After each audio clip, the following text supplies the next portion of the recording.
everybody, how's it going? And welcome to Limited Level Ups. I'm Alex, and this week's episode is the Wilds of Eldraine set overview episode. So if you haven't joined us for one of these kind of episodes before, and kind of think of it like a condensed version of a set review, me and my set review partner Mark, we've already done our 8-hour card-by-card review. You can, of course, find that on the Limited Level Ups YouTube channel or on the podcast feed. But, of course, I know that 8 hours of content is a lot for a lot of people. Not only just to find the time to listen to 8 hours of content, but to really internalize a lot of the key points. So that's what this episode is, kind of a companion piece to the set review, kind of a remedy to that, well, this is 8 hours worth of content problem. We're going to be trying to distill all the big picture thoughts I have about this set, talk about the strategic implications of the mechanics, of the archetypes, talk about my short list of top commons going into week 1 of this format.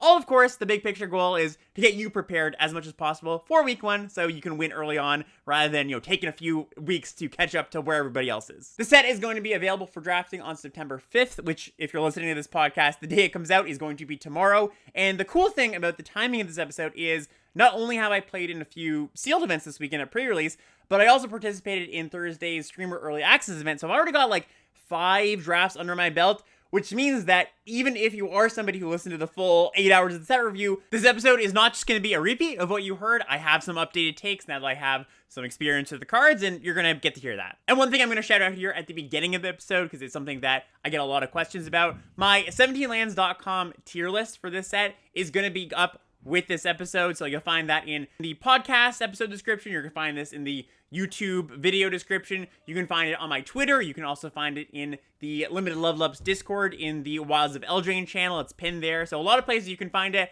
And basically what this is, it's your classic, typical content creator tier list. Here's where I'm ranking all the cards right now. I update this list almost daily for the first 2 weeks of the format as I play more and more and more. So if you want a starting point, just a quick hey, what does Alex think about this card? This is a place you can go, and, you can use it as the format goes on, too. Like I said, I do keep it updated. I do try to keep this a relevant resource for the duration of the format, so if that's something you're interested in, and I know, like I said, I get a lot of people asking about this, go check that out. It's going to be up now. And the last thing I want to shout out, just before we get into the bulk of our episode, of course, is the Patreon. Patreon.com/Limited Level Ups. If you like what we're doing here, you feel like you've learned something, maybe you feel like you've been able to get more drafts out of your gems over the last little while, go check it out. It really does help support the show. Very much appreciated. And it's not a one-sided transaction. We want to give back to you. So there's a bunch of reward tiers over there that will help you get better at limited magic. If you're looking to level up, this is the best time in the set release cycle to do so, at the beginning of a set. Bunch of rewards over there from the coaching tier, the Discord deck tech help tier, the draft log review tier, tons of places. If you feel like, hey, I'm struggling a little bit, maybe you struggle in general at the beginning of the format, perfect place to go check it out. There's a bunch of people over there, including myself, that will be very willing to help you out, get a little better, get a little bit of that kickstart to the format. Our goal on the podcast is just to get you better at Limited and help you winning more. So go check that out if you're interested in supporting the podcast or winning more. All right, let's jump in. So I usually start these setup review episodes with some big picture thoughts on the format before we get into the mechanics and the archetypes, and basically starting as broad as possible. I'm going to start with the main 3 mechanics in the set first. I think they kind of help to paint a picture of what's going on here. We're going to get to some big picture thoughts after, but we're going to start talking about the big 3 mechanics here, which are Adventure, Roll Tokens, and Bargain. And I say they're the big 3 because these are in all of the colors. They're not just relegated to a specific archetype. You're going to see these draft in and draft out, and you're going to need to know how they work, when you're going to want them, how you're going to want to play with them, all that stuff. We're going to cover that here. There are also some lesser mechanics like food tokens and cards they care about when you tap your opponent's things, and fairies that are kind of sprinkled throughout the set. Those are a bit more archetype specific. We're going to touch on those when we talk about the archetypes. All right, kicking us off here, we've got Adventures. And Adventures are our returning mechanic. If you played Eldraine, you know what Adventures are. If you play any Cube, I think most people have seen or played with Adventures before. But if you haven't, let me just give a quick breakdown. Basically, these are creatures. I should say mostly creatures, because there are some non-creatures. But creatures that have a small little text box that is also a spell, an instant or sorcery. And the way that these work are, you can just cast the creature straight up if you'd like to, just the creature side for, pay its mana cost. Or you can cast the spell side, then the spell goes to exile, and you can cast the adventure later, right away if you'd like, or on a later date. For example, we've got Ratcatcher Trainee. This is a common, 1 in red for a 2/1. It has first strike as long as it's your turn, but it's got Pest Problem as its adventure, 2 in a red for an instant. create 2 1/1 black rat creature tokens that can't block. And by the way, if you haven't played with adventures before, they're great. Like, they play out really nicely. They're just very flexible, good in a lot of different situations. A lot of them are good early, good late. You know, for this rat catcher trainee, for example. You draw it early in the game, it's your only 2-drop, sure, you're just going to play it out on turn 2. But say you have another 2-drop in hand, that's not rat catcher trainee, well, you play the other 2-drop out first, and then maybe on turn 5, you do both sides of the adventure here, Pest Problem, and then cast the trainee. Or on turn 3, you cast Pest Problem, and on turn 4, you double spell with rat catcher trainee, another 2-drop. Like, just those few situations alone kind of illustrates how flexible they are, because in a game of Limited, or in a game of Magic in general, one of the big puzzles you're trying to solve is, how do I spend my mana each turn, right? You want to spend as much mana as possible every turn of the game. And these really do let you do that, right? They give you the flexibility of being able to cast a 3-mana spell, or a 2-mana spell, or, you know, a quote-unquote 5-mana spell if you choose to do them both on turn 5. I'll also say that it's a skill to figure out when you're supposed to just cast them for, you know, just the creature side, no value, or actually deducing, hey, this is a game that I need to get all the value out of my cards. Really ask yourself, is this going to be a game that's about grinding and attrition, or is it more a game that's a little bit more about tempo, right? Like, for example, your opponent goes Mountain Plains on turn 2, and you're figuring out, well, should I, play a non-board affecting thing that maybe, draws me a card, or do I cast this Rat Catcher Trainee on turn 2? You're going to cast the Rat Catcher Trainee on turn 2. But let's say you're facing Island and Forest, right? And you have the option between, maybe casting a cheap adventure that doesn't affect the board, or casting the trainee. Well, you might do the more value-oriented thing so you can get all the value you can out of the Rat Catcher Trainee, right? That's an example of kind of figuring out in-game which mode of the card you want to use. Because that's the thing, these cards are kind of like 3 modes, right? It's like one side or the other or both together, and you can divide them up, so it's just a lot of flexible gameplay. The other thing, too, about evaluating adventures is Rat Catcher Trainee, this is one of the better commons, one of the better adventures in general, but some of them aren't as, they don't jump off the page as, oh my gosh, this is so good. Rat Catcher Trainee is great. It's one card that creates so many bodies. But some of them are like, I don't know if I'd play either side of these cards just as cards on their own. But the thing is that even if both sides of the cards aren't fantastic, they usually add up to something pretty good, right? It's the combination of the two. And again, because you have that flexibility, these cards are going to be good in different game states. Another example might be a lot of the adventures have combat tricks attached to them as their spell side. And, you have a situation where it's late in the game and you're like, I just need one removal spell or combat trick and I can kill my opponent, right? I'm almost so close to lethal. And in a normal set, you take your draw step and you draw like a 4-mana creature. And it's like, oh, that wasn't it. And your opponent wins on the next turn, right? But in this set, maybe your 4-mana creature has an adventure, right? So there's more times when that particular draw is going to be good for you because it can be a creature in the early game or that combat trick that pushes that damage when you need it. I would go as far as to say that it's hard to make a mistake by putting these cards in your deck. Like, there are very few of them in the set that I think are just bad cards, like you shouldn't play. Either, the kind of lesser ones are still fine and the good ones are quite good. So if you're kind of looking for a direction to go, or you've got a pack and you're like, hey, I don't know what I should take, it's usually not that bad of an idea to take a good-looking adventure. You're not going to make a mistake by doing that. The twist that they have on adventures this time around is that some of them have off-color adventures. And so, for example, we've got Frolicking Familiar. This is an uncommon, 2 and a blue, for a 2/2 flyer. That says whenever you cast an instant or sorcery spell, Frolicking Familiar gets +1/+1 until end of turn. And its adventure is a red adventure, Blow Off Steam. So single red mana for an instant, Blow Off Steam deals 1 damage to any target. So these are sort of like additional gold cards, like additional rewards for being in their color pair. But they're also pretty flexible in the draft because most of them, and by the way, the off-color activation ones, they're only at uncommon and rare. So generally these ones tend to be pretty pushed. But a lot of these are kind of just okay to put in your deck, even if you don't end up with for example, red mana in your deck with Frolicking Familiar. It gets better, of course, quite a bit better if you can fit in that red mana. But if you end the draft and you're like, hey, I have no fixing, I ended up blue-white, you could totally play Frolicking Familiar if you had enough spells to trigger it consistently, right? So not only are these flexible in the game, but they're kind of flexible in the draft too. And the other thing I will say, and this ties into a point I'll have about fixing later and how much mana fixing there is that this set is pretty friendly to splashing, just incidentally. There's quite a few lands that help you splash. There's green fixing, there's colorless fixing. So what you're going to do a lot of the time with these uncommons here, these off-colored adventure uncommons or rares, is you are just going to splash for the adventure.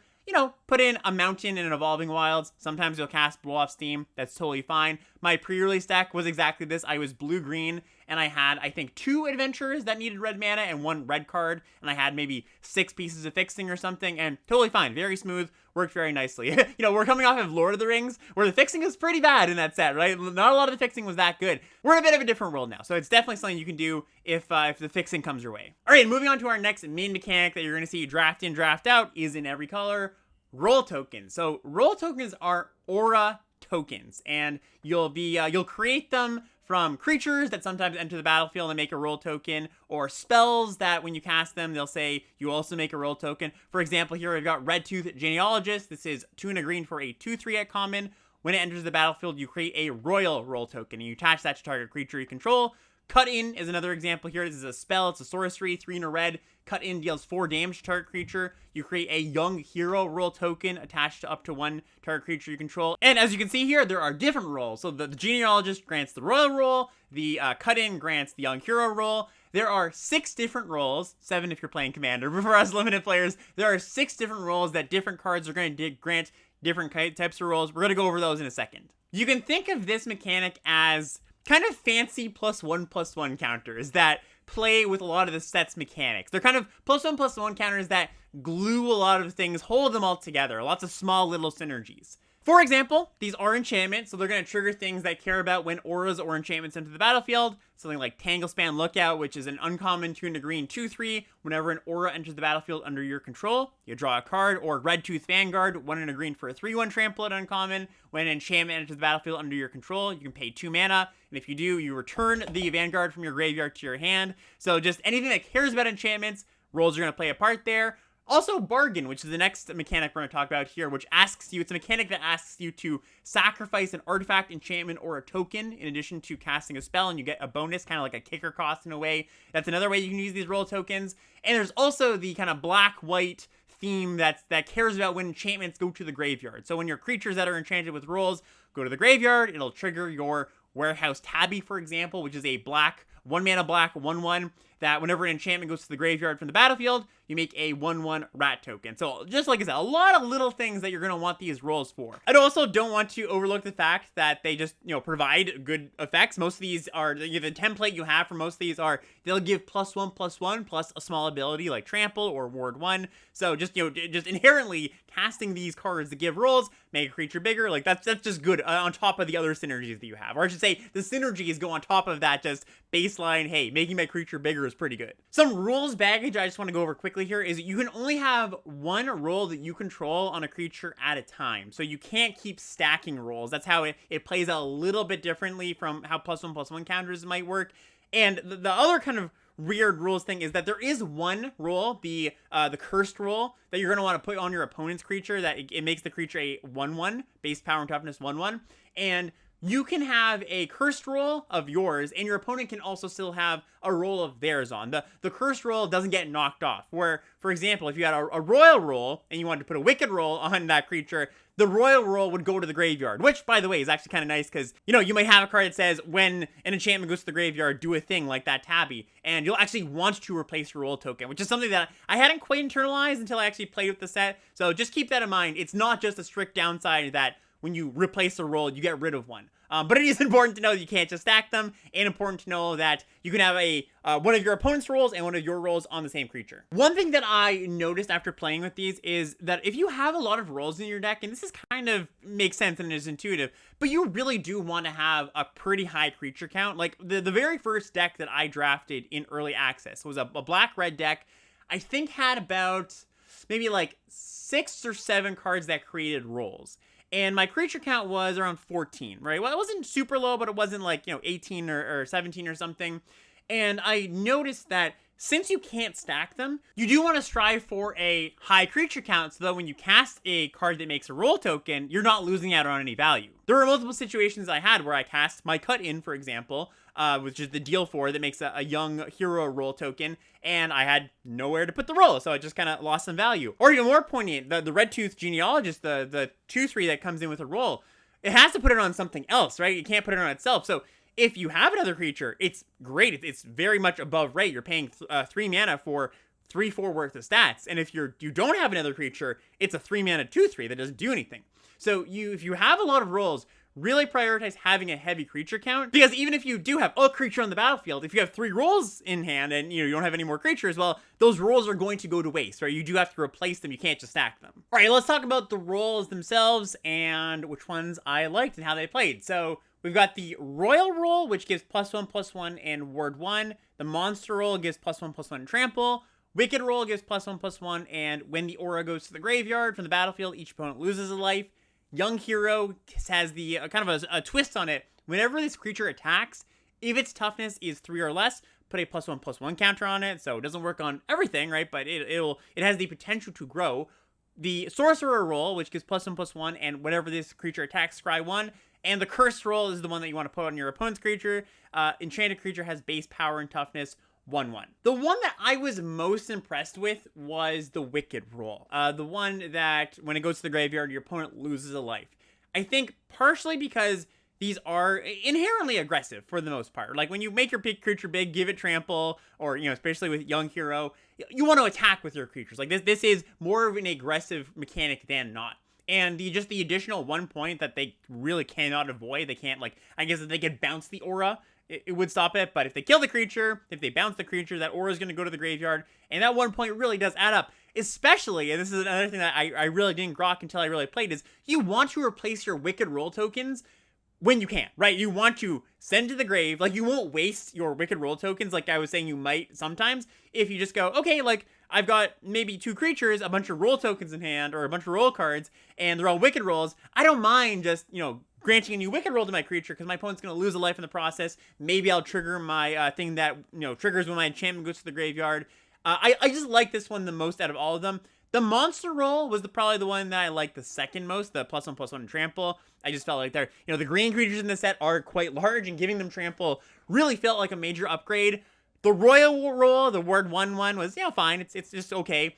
Young Hero roll is going to be one that I'm very interested to see how it plays out, because when it's good, and when it's not good, it's not good. Obviously, this goes in decks that are, aggro decks generally, that even more aggressive than the other mechanics or the other rolls that we've seen so far. You really want to be putting this on like your 1 mana 2/1 or something that just like grows as the game goes on. It's really good to put it on a Ginger Brute, right? Just like a 1 mana unblockable creature that keeps growing. So I think it's the role that just has the most variance, basically. And variance here doesn't mean, bad. Sometimes we think of variance as in like, okay, it's just variance is not a good thing. It has this stigma attached to it. I'm just saying that it's how it's going to perform is going to vary deck to deck. In a deck that's good in, it's going to be awesome. In a deck that's bad in, it's going to have close to no value. The Sorcerer roll, when you scry 1, was fine. I think this might be one of the worst ones just because a lot of the blue decks aren't that interested in attacking. And so, to get that trigger, you need to use that trigger. And by the way, if you haven't caught on, a lot of these are kind of like color-coded. They're obviously not colored. They're just colorless auras. But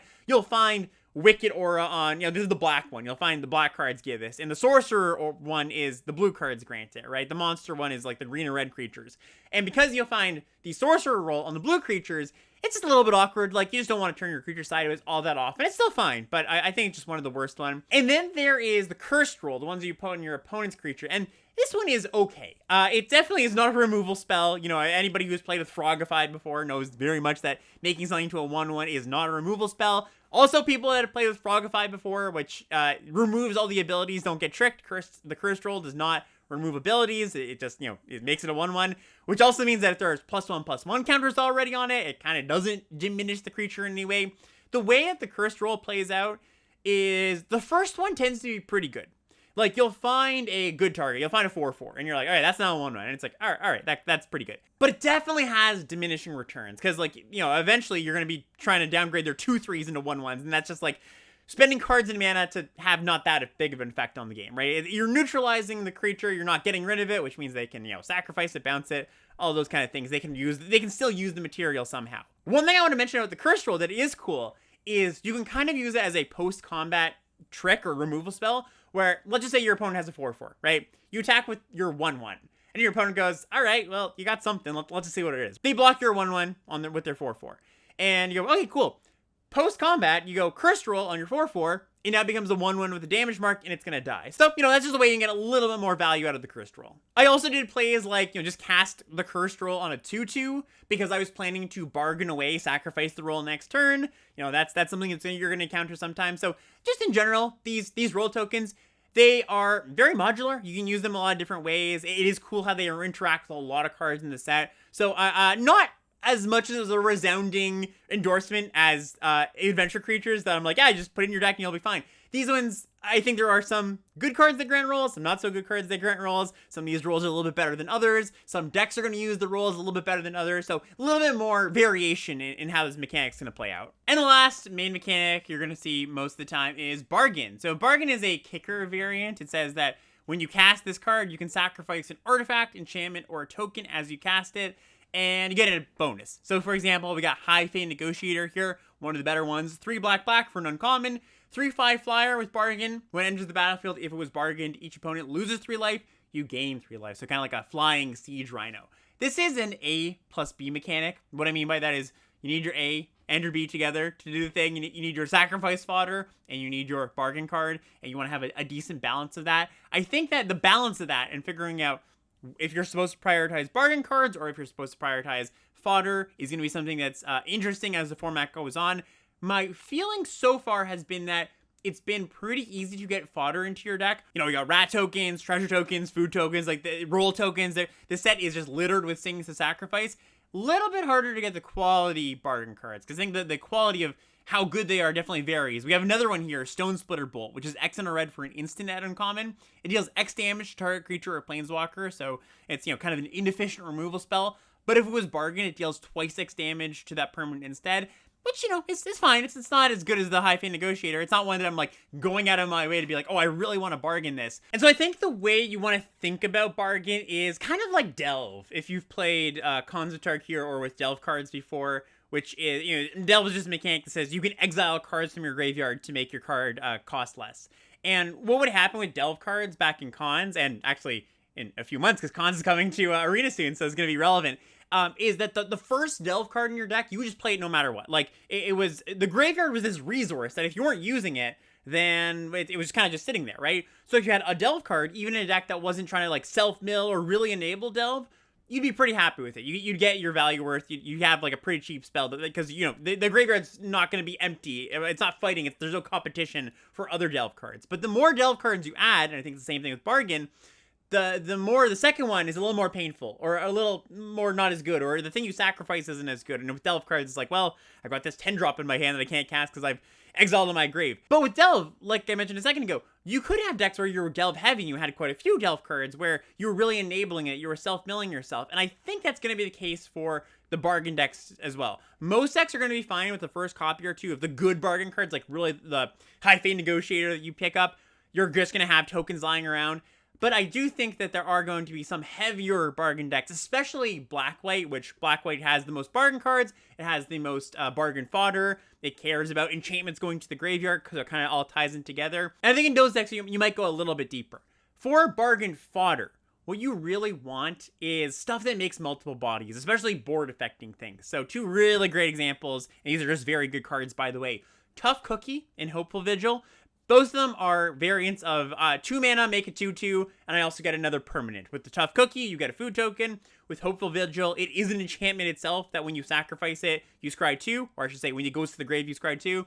And it also comes in with a 2/2 White Knight token. So these things that make, these cards that make multiple permanents, that's really the best bargain enablers, because you're not like spending additional mana for a permanent that you're going to sacrifice later. The opposite of that would be something like Prophetic Prism, right? This is a 2 mana artifact. When it enters the battlefield, you draw a card, 1 tap, add a mana of any color.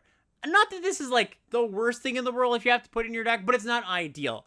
The advantage of bargain as a mechanic is it's a mana advantage mechanic, right?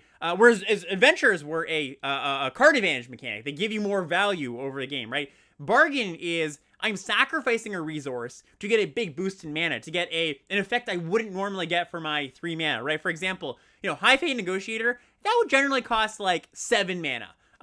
6 mana if you were just to put that card into set. I fairly cost it, I think. I don't think you could just print this in a normal limited set as 5 mana, 3/5, draining for 3. Same with the Stone Splitter Bolt, right? Like very clearly with Stone Splitter Bolt, you got this X spell, and then if you sacrifice something, you get more mana, more into the X, right? And so if you're putting Prophetic Prism in your deck as your sacrifice fodder, you're kind of giving up that mana advantage because you're paying 2 mana at some point to, it's almost like you're paying a mana kicker cost, right? You're actually giving up a lot of the advantage that bargain gives you. So don't go too deep on enabling your bargain cards unless you're a deck that really, really cares about bargain, really cares about enchantments going to the graveyard, and you really want to prioritize the best bargain cards, the first 2 or 3 of them, and your sacrifice fodder. You want to be at the stuff that affects the board and makes multiple permanents. Like, I think it's easy to look at Prophetic Prism and be like, oh, I get it's free, I get my card back. It's true, but by actually paying mana to not affect the board, you're fighting against that advantage that bargain naturally gives you. So Prophetic Prism, not the ideal bargain enabler, I'll say. And the last thing I want to say about bargain is, remember, it's only artifact, enchantment, and token you can sacrifice. You can't just sacrifice any creature. I've heard other content creators even get this wrong, and it's very easy to get wrong. I got it wrong.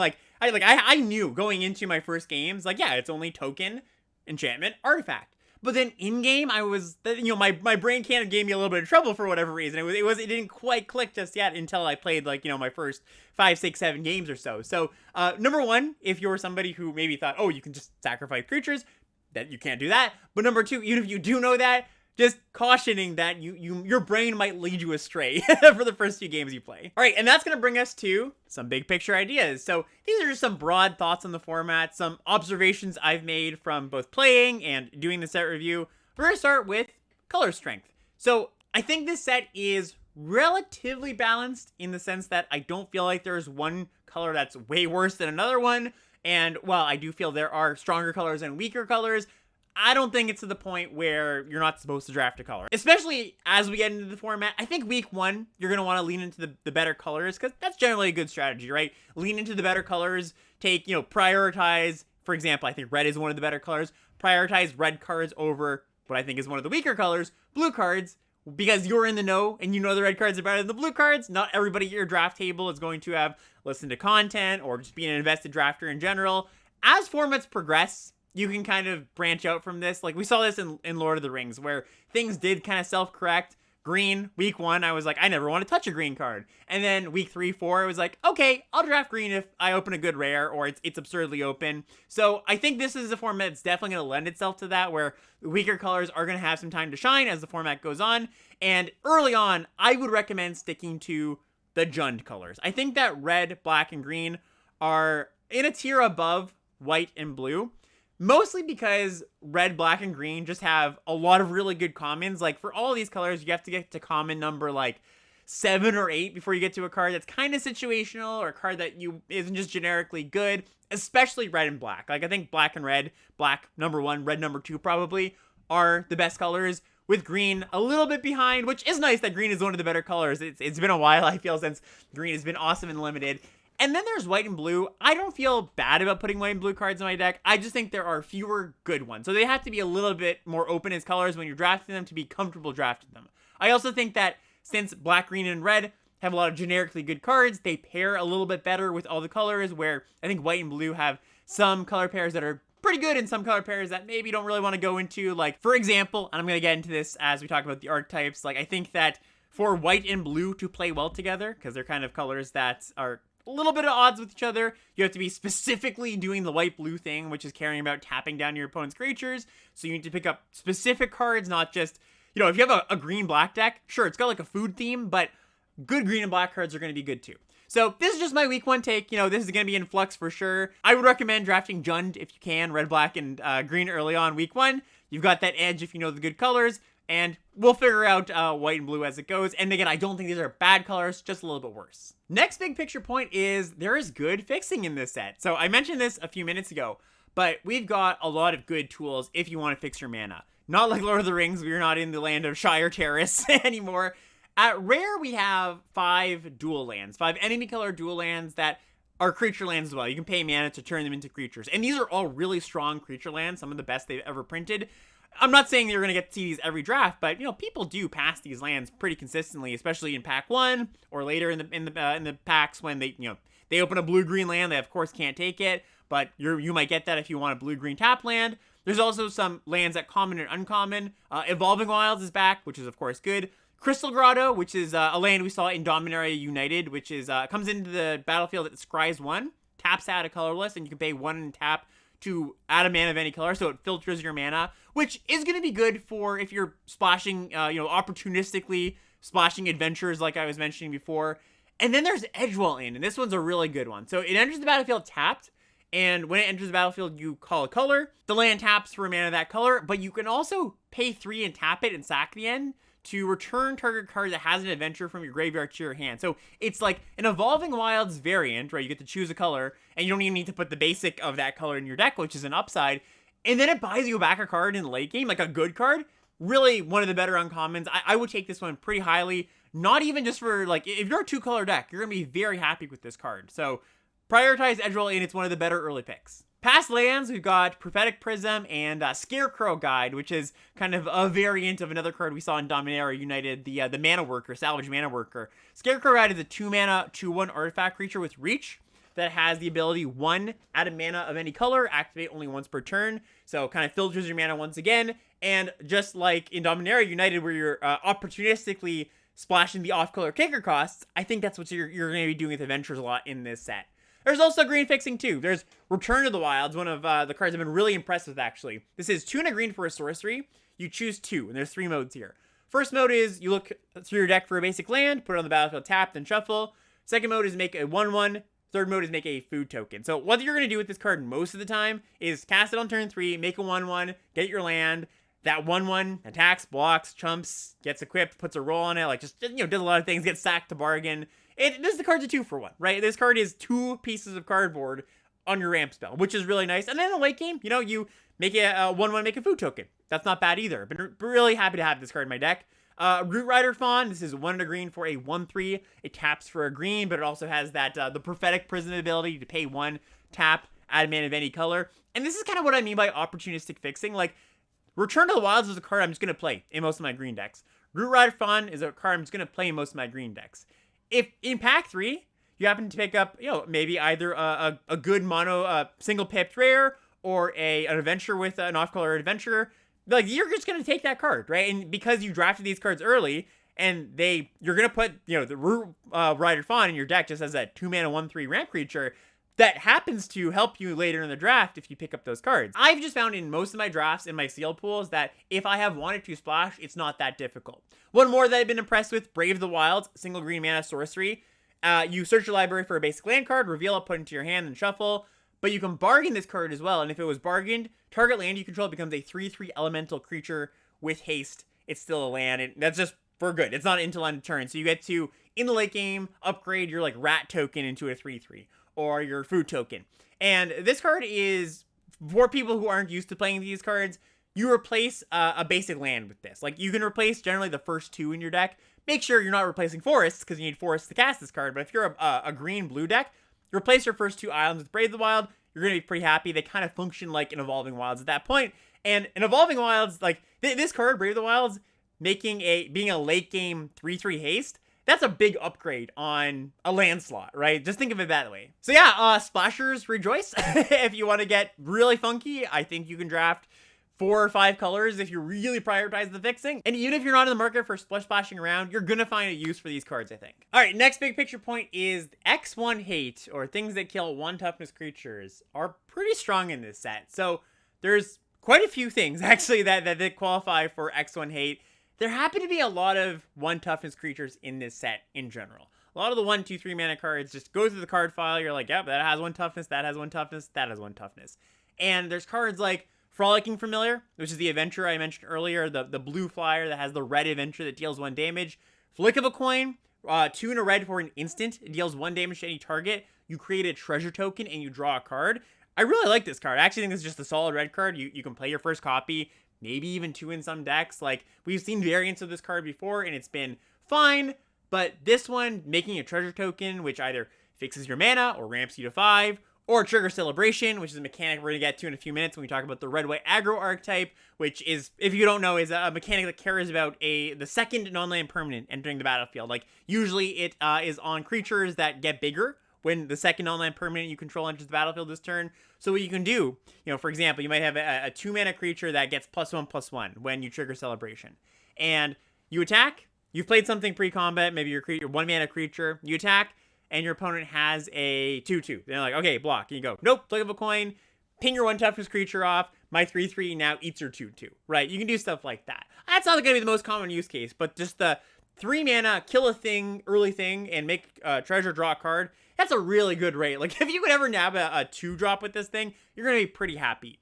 Rat Out is another one, single black mana instant, up to 1 target creature gets -1/-1 until end of turn. You create a 1/1 black rat creature token that can't block, just like all of them can't block, another pretty solid card. And the rat tokens in general, they kind of also punish X1s because, sure, they can't block, but you have a bunch of rat tokens, your opponent has a bunch of 2/1s, they're not going to want to block, right? Like, they don't want to trade your half of a card. You got this rat token off of some other card that was actually, you know, a real piece of cardboard, like Voracious Vermin, which is a 3 mana 2/1 that comes in with the rat token.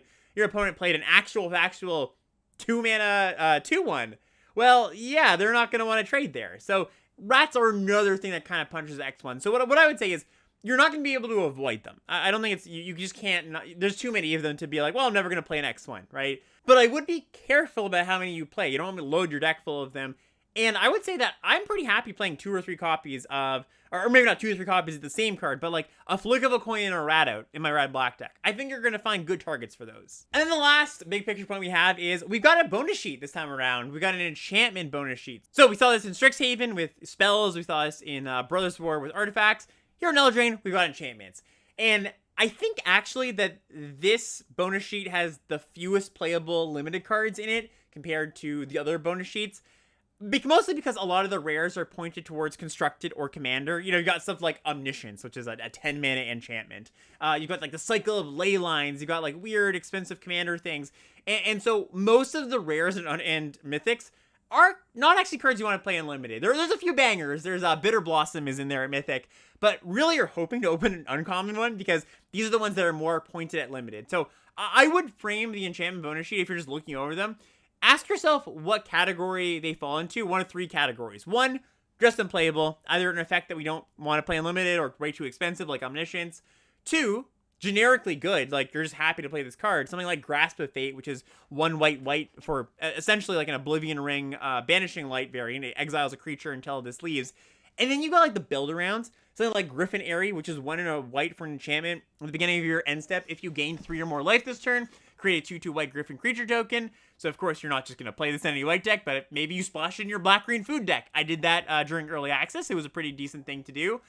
You could play this in a deck that happens to have a lot of life gain, just like a white deck. I think it's going to be pretty hard to get that. Mostly it's going to be a food-centric card. But, you know, look through the cards and be like, well, can I build around this? Because I think you're going to do well for yourself. If you're doing a little bit of prep for the set, you know, you're not going in blind for your first draft. Just take a little bit of time. You know, there's about 50, 60 cards and say to yourself, is this just good? Or is this unplayable? Or do I have to build around it? And they're going to often fit into one of those 3 categories. One card I do want to call out here is Hatching Plan. So this is 1 and a blue for an enchantment at uncommon. And when it's put into the graveyard from the battlefield, you draw 3 cards. It doesn't do anything else, but when it goes to the graveyard, you draw 3 cards. And of course, if you've been paying attention for the last half an hour, you know, there's a mechanic in the set that puts enchantments in the graveyard, which is bargain. If you can bargain away Hatching Plans, like turn 2 Hatching Plans, turn 3 cast a bargain card, you're going to be really, really far ahead in that game. Just 2 mana, draw 3 is fantastic. Now, mind you, you've got to have, I'd say, 5, 6 ways to actually get to the graveyard. You really don't want to have this do nothing.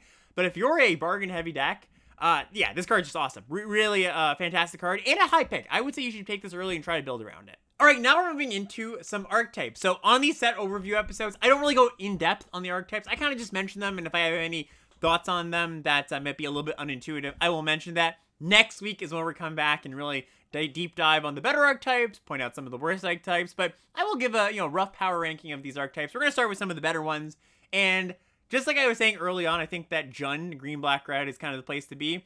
Red, black, rats has been one of the more impressive decks to me. It's just your classic, like, black, red, kind of aggressive, leaning mid-range that can grind a little bit, has some sacrifice stuff going on. The golden common is Totentanz, Swarm Piper. It says 1 black, red for a 2/3. When it or another creature you control dies, you make a 1/1 rat token, and you can also pay 1 and a black. Target attacking rat you control gains death touch until end of turn. Again, this is kind of a product of the red and black cards just being really good, and the rat making cards just being generically pretty good. I also expect this deck actually to be a deck that is sought after early on, so we'll see. Maybe this is a little bit overdrafted, but every time I faced this or played it, I was impressed, even just facing uncommons and uncommons, like no rares involved. Another deck that I was impressed with in the Jund Shard is green-black food. Greta, Sweet Tooth Scourge, is the golden common here. 1 black-green for a 3/3. When it ETBs, you make a food, and it has 2 abilities. Green, sack a food, put a +1/+1 counter on target creature, activate only as a sorcery, or 1 in a black, sack a food, draw a card, lose a life. Just a value engine, right? Just really a house, just good rate, can't complain. I had a food deck in early access. It was really strong. It just had some of the better food on commons, and this is a deck that, food isn't it's not a super prevalent mechanic in this set. It's toned down from Eldraine. But between the green and black cards, which is where you're going to find most of your food, and there are a lot of artifacts that are randomly just food that you can pick up if you want them, you're going to have a density of food. So I am a fan of this archetype as well. And then finishing our Jund trifecta here, we have red-green for Power Matters. And dare I say, they've got it right this time, because I think they've made a conscious effort to make this archetype better, because we've had this before, and it usually just kind of falls flat on its face, or is a little bit underwhelming. And what they've done, which is really nice, is they've made the payoffs for having expensive creatures your cheap creatures. So example here, Ruby Daring Tracker. Red-green for a 1/2 haste that taps for red or green, and when it attacks, if you control a creature power 4 or greater, Ruby gets +2/+2 until end of turn. We've also got something like Picnic Ruiner, which is a 2-mana 2/2 that if you control a 4-power creature, when it attacks, it gains double strike. Also has an adventure side, 3 and a green, stolen goodies, distribute 3 +1/+1 counters among creatures you control, and it's a sorcery. So there's a few other cards that are like this, but the idea here, and why I think it's better, is they've gone, okay, we're not gonna have your payoff be an expensive 4-drop or 5-drop that like gets better if you have another expensive 4 or 5-drop. They're giving you a bit of a natural curve into that, right? You go Ruby into a 4-drop, great. You can attack with a 3/4 next turn, or Picnic Ruiner into turn 4, you have a 4/4. Picnic Ruiner is going to attack with a double strike and 2/2. That's pretty good. And once again, the green and red cards are just pretty good, so I'm a believer this time. A cautious believer, but a believer all the same. Another pleasant surprise here is I've been pretty impressed with blue-green ramp / 5 cost matter is kind of the added on top bonus synergy thing you're aiming for. So the golden common here is Troyan, Gutsy Explorer, 1 blue-green for a 1/3 that taps to add blue-green, but you can only spend the mana on 5 mana value 5 or greater spells, or spells with X in their mana cost. You can also pay blue and tap it to draw a card, discard a card. So this is a solid card. It's a very scary card. Your opponent plays this, you kind of have to remove it. And I think what really makes this archetype stand out from previous iterations of blue-green ramp, because we see this pretty often, right? We see like, all right, well, blue draws cards and green has mana ramp, so mush them together, and there's a deck. It never actually plays out as nicely as you might think, and part of the reason is because there's not an added layer of synergy. We do have an added layer of synergy on here, though. We have the 5 cost matter stuff, right? Things that pay off for 5 cost matter. But the real nice thing that really makes this work, and I think this is just one of the best versions of blue-green ramp we've seen, is adventure cards. Adventure cards really bridge the gap between your early game and your late game, because often when you have a blue-green ramp deck, you can have an opening hand where it's like, well, I've got, a 5-drop, a 6-drop, and no 2-drop, right? You're like, well, that's just not a good hand, right? With adventures, you can have your cake and eat it too. You can have your expensive creatures, but you can also have cards that do something in the early game. There's, for example, there's an adventure common that is 2 mana to bounce something, and it's a 6 mana 6/5, and that really helps you compete where most other decks are competing, but then also overtake those other decks in the late game where you're just going way bigger. And another card I want to shout out here is Up the Beanstalk, 1 and a green for an enchantment at uncommon. When it enters the battlefield, or whenever you cast a spell with mana value 5 or greater, draw a card. Just a really pushed version of this effect. Like the fact that it enters, draws your card right away, and then threatens to draw more and more. It's a card that I think you will be happy to draft and draft around. So, I could be off here. Definitely, fool me once, basically, with this archetype. Fool me twice. But I think I have hope. I do have hope. So, ramp and splish splash lovers rejoice. Next up, we've got Red-White Celebration, which is basically just a variant on Red-White aggro. The gold card here is Ash Party Crasher, Red-White for a 2/2 haste. Celebration, which I'll read out, just the base thing here is, if 2 or more non-land permanents enter the battlefield under your control this turn. That's what Celebration is. And you're going to see this on a variety of red and white cards. Ash specifically says, when Ash Party Crasher attacks, If 2 or more non-land permanents enter the battlefield under your controller's turn, put a +1/+1 counter on Ash. And you might be thinking, all right, how do I trigger Celebration multiple times? Because you think about an opening hand in an aggro deck, you got a lot of cheap cards. Okay, cheap cards help you do this, right? Because you can go multiple cheap cards in one turn. Play a 1-drop, play a 2-drop. On turn 3, Ash gets in for 3. But you can only really do that a few times because eventually you're going to run out of gas, right? That's kind of the thought. You're going to, how often can you double spell? Well, they did think of that, and luckily for this archetype, there are a lot of cards in the set that just generate multiple permanents with one card. You know, there's a Hopeful Vigil, which is the 2-mana 2/2 2-mana enchantment that brings a 2/2 night token that you can sacrifice to scry 2. That'll trigger this on its own. There's a cycle of commons that create rolls when they enter common creatures. So that's 2 things. The set's kind of littered with them, right? And Rat Makers, all Rat Makers will do that. The red Rat Makers will be able to make 2 rat tokens. So you're going to be consistently triggering Celebration. Don't just think like, okay, well, I'm going to do it twice. If you're building your deck with multiple cards that make multiple permanents, you're going to consistently be able to make Ash attack and put a counter, or make your 2-mana 3/1 attack as a 3/3. So I haven't had too much experience with this deck. I played against it once in early access, and it was solid. Like, I did win the game, but it was a close game, and it just seems like your good typical red-white aggro deck that's going to keep the other decks in check. Next up, we've got blue-red spells, and you know, I gotta tell you, the folks over at Wizards of the Coast, they always keeping us on our toes. Never know what's going to happen next with blue-red. Tried and true, blue-red spells is the archetype once again. Our golden common is Johann, Apprentice Sorcerer. This is 2 blue-red for a 2/5, so pretty big butt. You can look at the top card of your library at any time, and once each turn, you may cast an instant or sorcery card from the top of your library.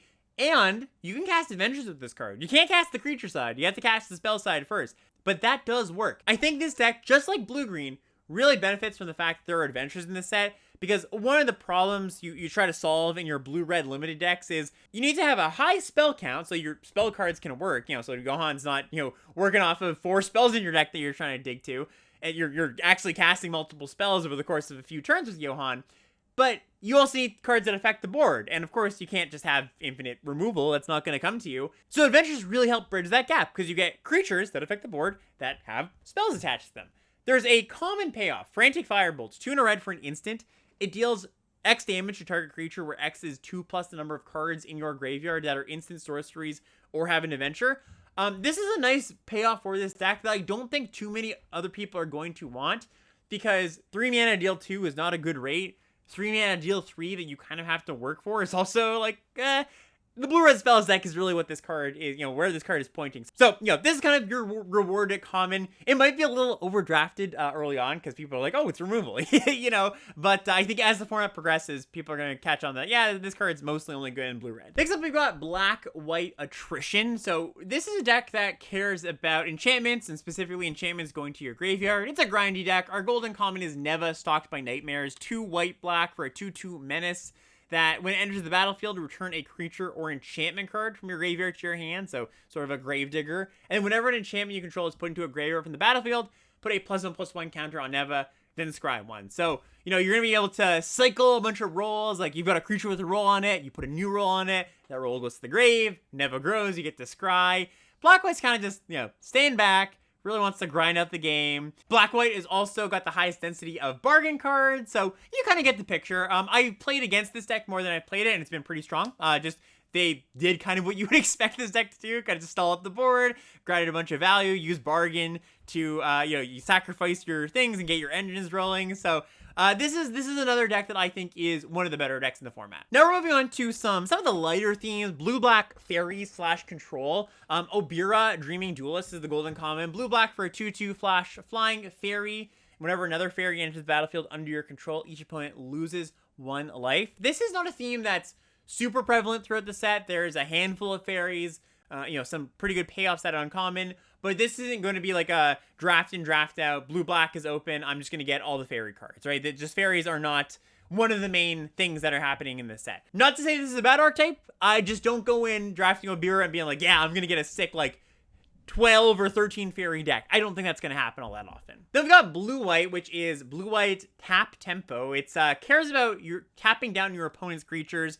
Charade of Numbing Depths is our golden common. 2 white-blue for a 2/3. When ATBs, you tap target creature and opponent controls, then put a stun counter on it. And then whenever you tap 1 or more untapped creatures and opponent controls draw a card. This ability triggers only once per turn, so a pretty strong card.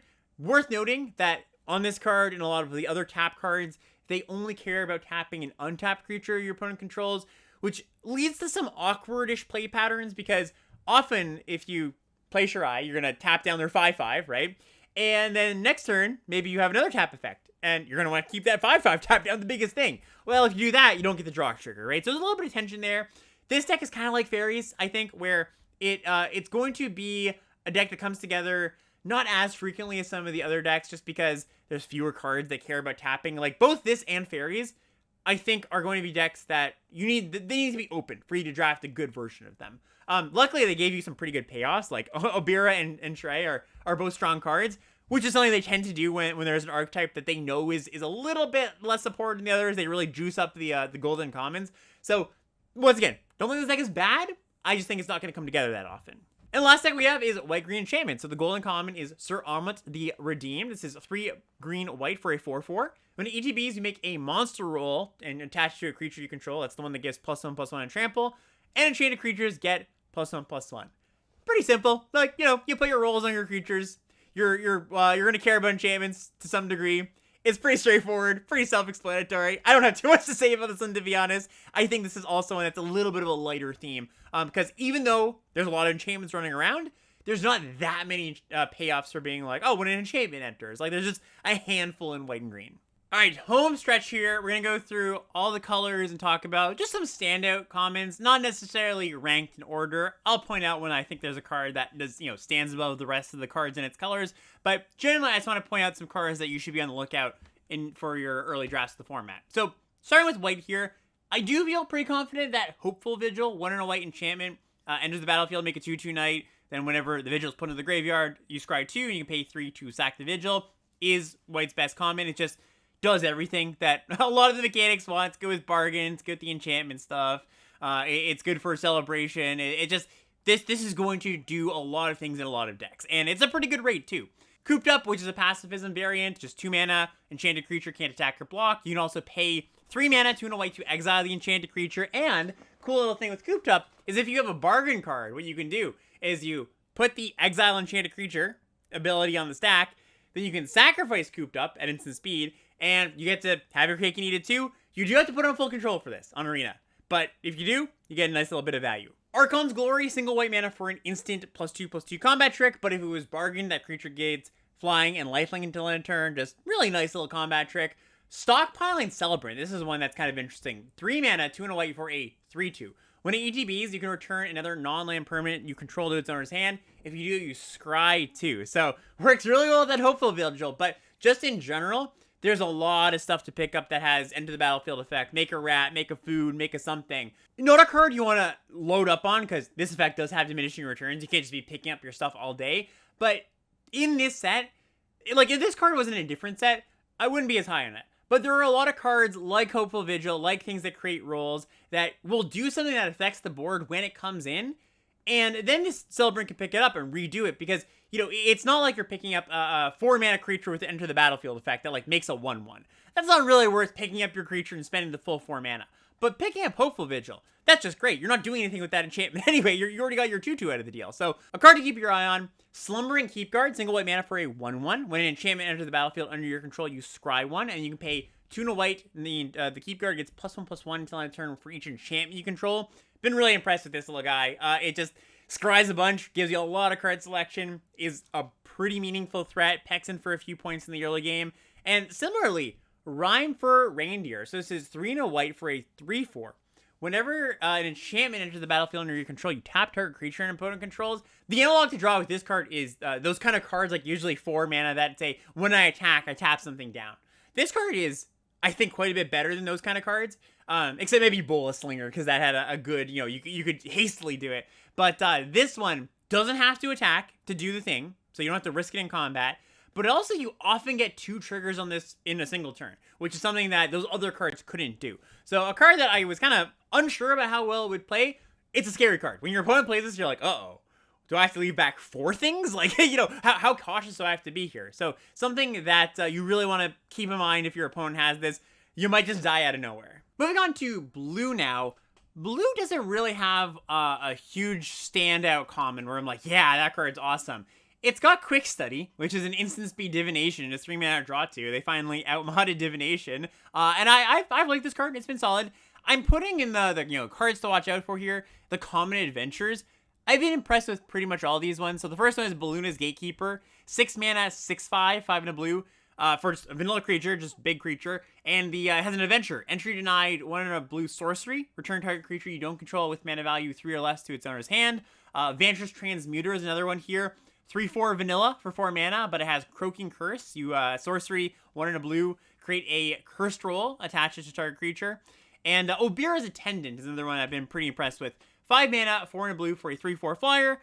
Desperate Parry, 2 and a blue, instant. Target creature gets -4, -0 until end turn. So just all solid cards, nice little packages. Again, no comments, just like, oh yeah, that's a real banger. So I'm a little bit lower on blue than the other colors, but I like all these cards here. Moving on to black. Black's got a lot of cards. I'm not even gonna mention all the ones I like here, but I do think number 1 is Candy Grapple. 2 mana, instant. -3, -3, but if it was bargained, -5, -5, just, 2 mana, -3 is a great removal spell. -5, killing the big things. I do think this is probably going to be the best black common. Then we've got a smattering of other cards I like.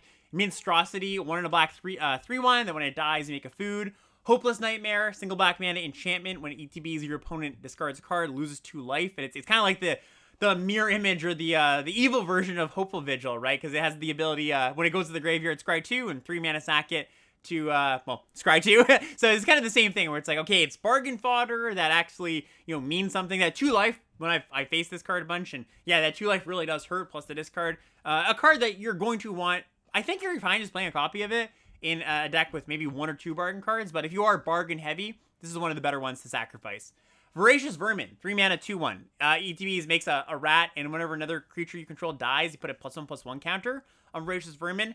This is a card you're gonna want to play pre-combat, so don't trick yourself into playing it post-combat. But when this thing comes down on turn 4 or 5, I mean even on turn 3, and your opponent attacks you with a 2-drop, you're like, well, I don't really want to block that thing, because then their Vermin's gonna get big. Heaven forbid you have a combat that 2 things are gonna trade, right? Not only is this just 3 mana, make a 2/1 and a 1/1, that's just good, but it is a real threat as the game scales on. Warehouse Tabby, mentioned this one before, single black mana for a 1/1. When an enchantment goes to your graveyard, you make a rat token, and you can pay 1 and a black to give the Tabby Death Touch. And Sweet Tooth Witch, 2 and a black for a 3/2. When it enters the battlefield, you make a food, and you can pay 2 and sack a food to have target player lose 2 life. So just solid raid card, 3 mana, 3/2, make a food. That's good, and with a little bit of upside. Moving on to red. Red has also got a pretty deep roster of commons, and like I for the sake of brevity, I didn't go through all the black commons I like, but you can go through the set, and there are more I like. The top red common, I'm not sure if it's going to be Torch the Tower, which is the shock variant that you can bargain to make it deal 3, or Ratcatcher Trainee, the 2 mana, 2/1 first strike on your turn that has the adventure make 2 rats for 3 mana. Both these cards are excellent. Like, I probably would give the nod to Torch the Tower, but I could easily see Trainee being great. And then past that, yeah, just like black, a smattering of cards I really like. Flick of a Coin, the deal 1, make a treasure, draw a card. Cut In, which is the 4 mana, deal 4, create a young hero roll token attached to target creature. Edgewall Pact, this is one we haven't talked about yet. 4 mana, 3 and a red for a 3/3 menace. Comes and makes a rat token. Yeah, just really good rate. And Harried Spear Guard, single red mana for a 1/1 haste. When it dies, you make a rat token. So once again, a lot of the same things I said about black, I'm going to say about red. It's pretty darn deep. And then green. Yeah, green's the other card I really like. Hamlet Glutton. Man, this one's been a house. 7 mana, 5 GG for a 6/6. It has trample, and ETBs you gain 3, but if you bargain it, it only costs 5 mana. And I've been bargaining a lot of Hamlet Gluttons, let me tell you. The thing is massive, stabilizes you, really nice card. Return to the Wild, which is the 3 mana ramp spell that you can make a food token or a 1/1. Red Tooth Genealogist, that 3 mana 2/3 that comes in makes a roll. And then 2 cards I haven't talked about. Ferocious Werefox. This is 3 and a green for a 4/3 trample, but it's got an adventure, guard change, 1 and a green for an instant, create a monster roll token. That's the trample +1/+1. Attach it to a creature you control. And then Curse the Werefox, another pretty solid card. 3 mana, 2 and a green sorcery. You make a monster roll token, attached to a creature you control. And when you do, that creature fights up to 1 target creature you don't control. Just a solid little removal spell. And that's going to do it. Thank you so much for listening and watching, everybody. Next week, we're going to have our State of the Format Address episode. That's the one where, I'll play 30-40 drafts at that point and really just give you the down low on what's good, how to win early on, the better archetypes, the cards that might be surprises. So come back if you are interested in that, and we'll see you next time. Bye, everybody.